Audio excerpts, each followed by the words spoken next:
وہ نقد وہ 10,000 کیا تو ہم قسطوں پہ 12 کے دے رہے ہیں، یہی ہم کون سا پیسے دے رہے ہیں؟ یہی بھائی سود ہے نا. جیسے آپ کسی کو آپ 1000 دیں اور مہینہ بعد 1100 لیں تو آپ سمجھ لیتے ہیں سود ہے.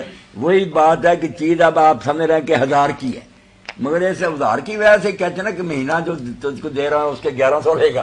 یہ قیمت جو ہے سود ہی ہے، ایسے کوئی فرق نہیں ہے. مولانا یہ فرماتے ہیں کہ اگر آپ کسی سے قرض مانگیں کہ مجھے 10,000 روپے چاہیے اور وہ بندہ آپ سے پوچھتا ہے کہ آپ نے کیا لینا ہے، آپ کہتے ہیں جی میں نے فریج لینی ہے یا سائیکل لینی ہے یا موٹر سائیکل لینی ہے، تو وہ بندہ کہتا ہے کہ میں آپ کو چیز لے دیتا ہوں، کیونکہ رقم دینے میں تو شاید آپ سود سمجھیں لیکن چیز آپ کو 10 والی میں 12 میں دوں گا، تو وہ کیسے جائز ہوگی؟ نہیں ایک ہی ہے. لیکن یہ عام لوگ نا وہ یہی نکالتے ہیں طریقہ کہ یہ جائز ہو گیا. مولانا یہی بتاتے ہیں کہ وہ بندہ پیسے تو نہیں نہ کھائے گا، پیسوں کی کوئی نہ کوئی چیز لے گا، چلے راشن ہی لے گا، اناج لے گا یا کوئی چیز لے گا، تو پیسے نہ دیے چیز لے کے دے دی اور اس پہ بڑھوتی لگا لی، یہی سود ہے. سود ہے سود. شکریہ جی. جی بارک اللہ فیک. جی مولانا ووٹ کے حوالے سے آپ بتا رہے تھے. پھر ووٹ کے بارے میں نے تو بالکل صاف صاف بتا دیا کہ مثلا اگر ہم کسی کو نیک اور صحیح آدمی سمجھ کے ووٹ دیتے ہیں کو بدل جائے تو وہ مرتد ہوتا رہے. ہمیں پہلے جو ہے نا قدم اٹھانا بالکل خالص اللہ کو سامنے رکھ کر سب تعلقات اور دوستیاں بڑھا کر اللہ کے لیے دینا ہے. بعد میں کو بدلے گا تو بدلتا رہے. ٹھیک. مولانا غسل کے حوالے سے میرے ذہن میں ایک سوال تھا کہ ہم وضو کرتے ہیں اس سے پہلے اور اس کے بعد جب اپنے سر پہ پانی ڈالتے ہیں تو پھر بعض اوقات ایسا ہے کہ ہمارا پیشاب خطا ہو جاتا ہے، تو ان حالات کے اندر بھی آخر میں ہم وضو نہیں کریں گے؟ پیشاب خطا ہو جاتا ہے اس کے بعد وہ پیشاب دھو کر سر سے پاؤں تک اگر پانی بہا دیا خیر ہی خیر. ٹھیک. اور اگر نہیں بہایا تو پھر تو کرنا ہی پڑے گا. ٹھیک جی جزاکم اللہ خیر. اب کوئی نہ یہ کرے کہ قوم میں فروختن دو چیرنا فروختن کہ 200-400 روپیہ لے لیا یا کوئی ہماری ناری بنا دیں اور ووٹ دے دیا. آپ نے یقین جانے دین ملک اور ملت کا سودا کر لیا، جو ڈاکو بن جائے گا پھر آپ روتے رہیں گے ساری عمر. نتیجہ بھگتیں گے اس دنیا میں بھی. آگے تو بھگتنا ہم بھگت ہی رہنا. پہلے کہاں ہے آٹا اور بجلی اور پانی اور سارے دین کا جو حشر کیا وہ بھی تمہارے سامنے. اس طرح مسجدیں اجاڑی اور بچیاں کو قتل کیا اور حدود آرڈیننس ختم کیا اور بدماشی کی اجازت دے دی کہ کوئی پرچہ درج نہیں ہو سکتا. اب ان حالات میں بھی اندھا ہو کر کرتا یہ کام تو کرتا رہے. پھر مولانا ایک چھوٹا سا سوال ووٹ کے حوالے سے ہے کہ آپ نے فرمایا کہ یہ قومی امانت ہے اور دینی ذمہ داری ہے. بالکل. تو برخوردار اسامہ طاہر کا یہ سوال ہے کہ آج کل جو بم دھماکے ہو رہے ہیں ان حالات کے اندر پولنگ اسٹیشن تک جانا کافی مشکل کام نہیں ہے؟ نہیں کوئی بات نہیں. دنیا جہان کے کاموں کے لیے اسامہ ہم پھرتے ہیں وہاں تو یہ بات ہمیں نظر نہیں آتی کہ بم دھماکے ہو رہے ہیں. باقی اللہ تعالیٰ سے دعا ہے کہ بم دھماکے نہ ہی ہوں. اور بم دھماکے جیسے اعلان انہوں نے کیا طالبان نے کہ ہم تو ان دنوں میں قتل نہیں کریں گے انتخاب سے، کرتے تو وہ ہیں جو اخبار رسالوں میں پڑھ لیں آپ لوگ اچھی طرح، جو داڑھیوں والے بات پکڑے جاتے ہیں غیر مسلم ہیں، ہندو ہیں، عیسائی ہیں، کافر ہیں گھسے ہوئے کہ بدنام ہو جائیں یہ دیندار لوگ. نہیں مولانا اس حوالے سے تو بے شمار باتیں بعض اوقات ہم اپنے پروگرام کے حوالے سے بات بھی نہیں کرتے. جب 27 دسمبر کو بینظیر کا سانحہ ہوا تو انہوں نے کہا کہ لوٹ مار کرنے والے لوگوں کو دیکھیں کہ ان کا قد کاٹ ایک ہے اور ان کے پاس جو لاٹھیاں ہیں ان کا قد کاٹ ایک ہے. بالکل. تو یہ ایک پلانٹڈ قسم کا پروگرام لگ رہا ہے کہ انہوں نے پہلے سے یہ طے شدہ بدنام کرنے کی کچھ ایسی بات تھی. اس میں یہ علاقائی تقسیم یا بے نظیر کا غم یا سندھ پنجاب کا مسئلہ نہیں تھا. یہ تو وہ کہتے ہیں خاص قسم کے لوگ ہیں اور خاص قسم کے ڈنڈے ہیں سب کے پاس. بالکل بالکل. اور واردات کا بھی ایک ہی طریقہ ہے.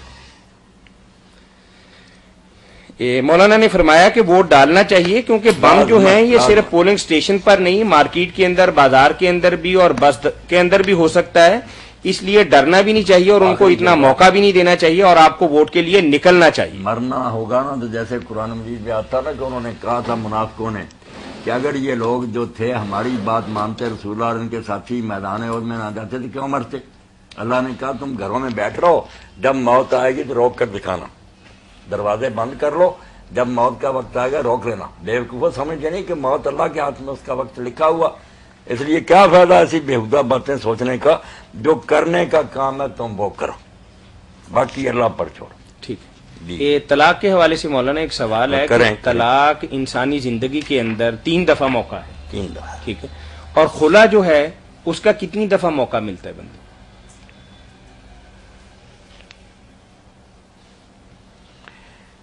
اللہ اکبر.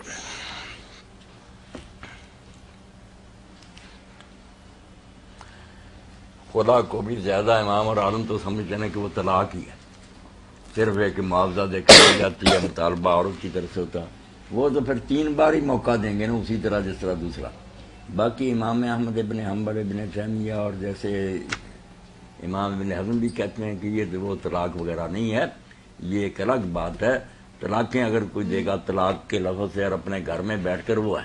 جو یہ طلاق ہے نا مطالبہ عورت کی طرف سے اور خلا، یہ فسخ ہے، اس لیے یہ بار بار بھی ہوتا رہے مگر اس میں رجوع نہیں ہو سکتا.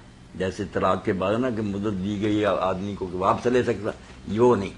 جب یہ خلا ہوگا اسی وقت نکاح پچھلا ختم ہو جائے گا. وہ عورت عدت گزارے گی تو دوسرے خاوند کے لیے کہ وقت آ کے پیٹ میں بچہ نا، اس کو حق کوئی نہیں پہلے خاوند کو، کیونکہ اس نے معاوضہ دے کر اور عدالت میں جھگڑا کر کے لی ہے.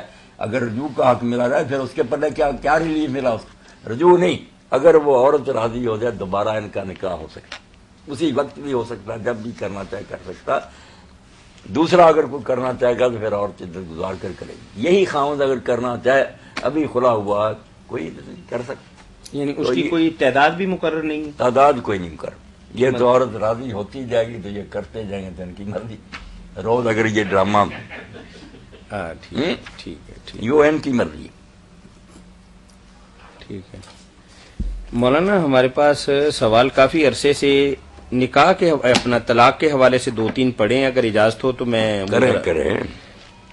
مطلب مولانا جب نبی کریم صلی اللہ علیہ وسلم نے حالت حیض کے اندر دی گئی طلاق کے حوالے سے جی اس کو ناپسند بھی کیا اور یہ بھی کہا کہ اس کے رجوع کر لو، تو علماء کرام نے کس طریقے سے اس طلاق کو شمار کیا؟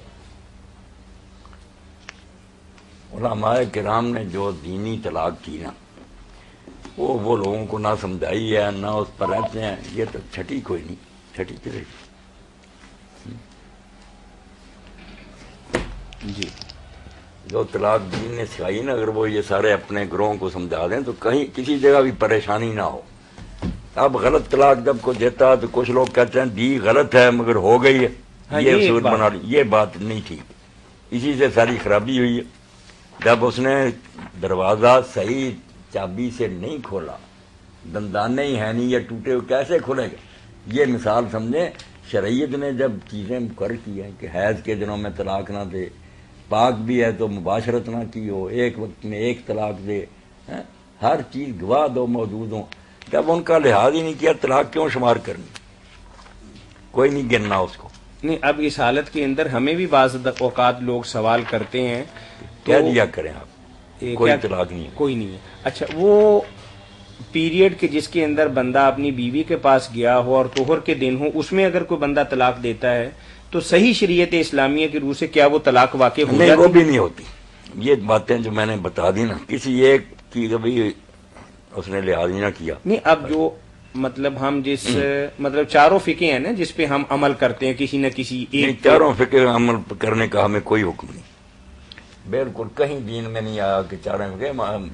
مولانا اشرف تھانوی رحمۃ اللہ علیہ کہتے ہیں یہ بھی ایک چلی ہوئی بات ہے کہ چاروں فقہ کی پابندی کرو.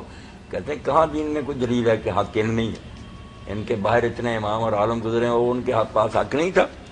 چلیں ہم آپ سے دلیل مولانا لینا چاہیں گے اپنی تسلی کے لیے.